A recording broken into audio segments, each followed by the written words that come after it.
खानेवाल का, जहां district police officer जलील इमरान खान ने 6 मुहर्रम उल हराम के मरकजी जुलूस के सिक्योरिटी इंतजामात का जायजा लेने पुराना खानेवाल पहुंच गए, जहां डीपीओ ने मरकजी इमाम बारगाह ब्लॉक नंबर 11 से बरामद होने वाले जुलूस के सिक्योरिटी इंतजामात का तफसीली जायजा लिया।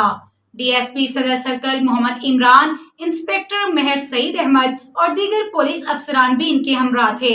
मजीद जानते हैं इस रिपोर्ट में। डीएसपी सदर सर्कल मोहम्मद इमरान ने सिक्योरिटी के इंतजामात के बारे में मुकम्मल ब्रीफिंग दी। डीपीओ ने तलाशी के अमल का भी जायजा लिया। डीपीओ ने ड्यूटी पर मामूर पुलिस अफसरान और मुलाजमीन की हौसला अफजाई की। डीपीओ ने ड्यूटी पर तैनात पुलिस अफसरान और जवानों को अलर्ट होकर ड्यूटियां सरअंजाम देने की हदायत जारी की। मेंबरान अमन कमेटी और शहरियों का अमन व ईमान बरकरार रखने में पुलिस के साथ तामुन काबिल सताइश है। मुहर्रम उल हराम में अज़ादारों के लिए फुल प्रूफ सिक्योरिटी का चैलेंज हर सूरत पूरा किया जाएगा।